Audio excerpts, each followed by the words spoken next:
Have you ever thought of owning a franchise? Do you operate a franchise?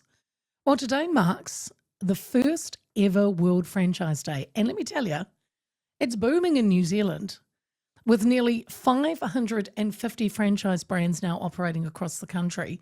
It's become a key part of our economy, offering everyday Kiwis a proven path to business ownership.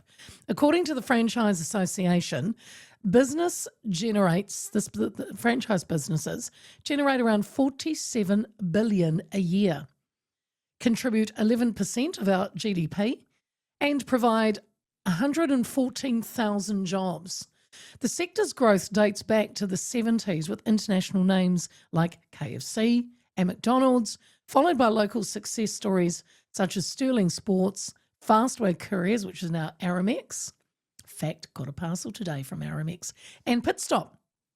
Now over 70% of franchise brands are homegrown, covering everything from hospitality and childcare to plumbing, fitness and real estate. FANZ Chief Executive Katrina King says New Zealand is one of the most franchised countries per capita. And with interest rates expected to ease this year, it could be the launchpad for even stronger growth in 2026. And Katrina King joins me now. How are you, Katrina? I'm well, thanks, Leah. How are you? I'm good. Look, it's today the first ever World Franchise Day. We've never done this before.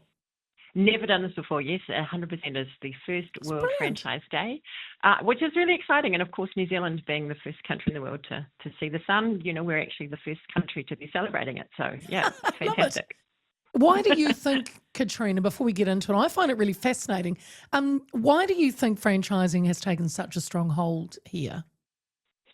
Well, I think Kiwis love small business, right? We're a nation of small businesses. And franchising is a really great way to get into a business where you think, I don't want to, can I do this completely myself? Maybe not. And so if you're buying into an existing brand with systems and all of that support, then it's a really safe and a great way to get into small business.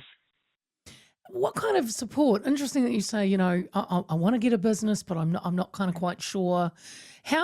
What support do franchises typically give a new person that comes in? Is it a case of here's a playbook, good luck, or is it more hands-on? No, it's very hands-on. You're still a small business owner. It is your business, but that support can come from the initial setup with marketing and brand.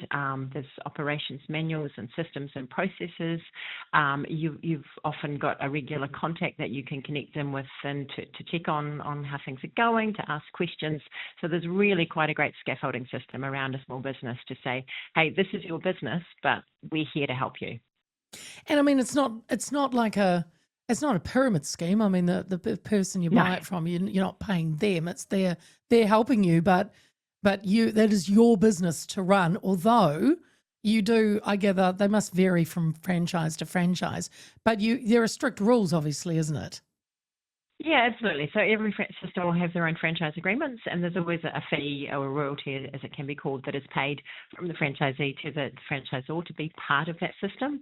Right. But obviously, being within the system, there are lots of benefits around bulk buying, compliance, and all those sort of policies and things, which can be quite hard for a small business, an independent small business, to get their head around. That support is all provided by the system head office.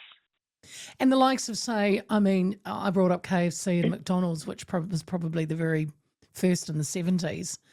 Yes. You have to, you can't come out with your own kind of burger. That's what I'm saying. You've got to.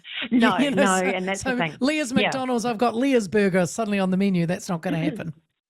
Yes, exactly. No, that's the thing, and especially if you're in hospitality, absolutely. There's a menu that you will adhere to, but there are some nuances that can be allowed in that, depending on where you are. Yeah. What kind of person, Katrina, does franchising suit? Is it for people? I mean, I've got to ask: is it just for people with deep pockets, or like who's attracted to this? Look, anyone can be. So in the often in home services, we find the New Zealanders are really interested in coming on board with franchising because they're not hugely familiar with New Zealand isn't in our business environment, so it's a really safe way for them to get into business. It can be people changing career. They decide that they've had enough of what they're doing and they want to establish a business. And certainly setup costs can be very minimal, especially in the home services when you're sort of a man with a van. But obviously if you're looking to franchise a gym or a hospitality cafe, where you've got bricks and mortar, there's going to be more upfront investment required. So everything you've kind of mentioned, I can see this as the advantage. This is what the advantages of buying a franchise as opposed to starting your own business from scratch. Yep. Just having all that. Well, yeah. So I mean, there are so many advantages with franchising. The one thing would be that when you are looking to come into franchising, you have to think, do I want to be part of a system? Do I want to not necessarily have full oversight of every decision that's being made?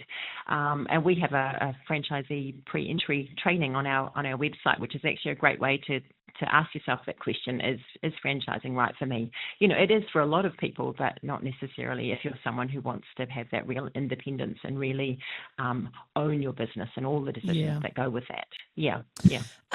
So what do you think there are some misconceptions about it, Katrina? Are there, like, people assuming it's all fast food chains and big corporations? Yeah, and you definitely get that, and I think that's definitely a misconception, because if you look around, if you go to a mall, there are so many brands. I mean, our membership covers things from Driving Miss Daisy, Number Works and Words, Paper Plus, Green Acres, Coffee Club, Landmark Homes, Muffin Break. Wow. You mentioned Sterling Sports. So the diversity of industry is huge. Pretty much you'll find franchise brands in every industry in the country. Yeah. Isn't that amazing? It is. With interest rates hopefully easing, do you think, are you already seeing more people kind of sniffing around franchise opportunities for this year or beyond? Yeah, absolutely. I mean, I think franchising is essentially business and small business, and so like everybody, they've been experiencing the downturn that we've had in the last few years. But I think, like general business now, we're seeing some really positive signs that people are interested in being part of systems. System franchisors I chat to are looking forward to growth, etc. So yeah, absolutely, it's having an impact here.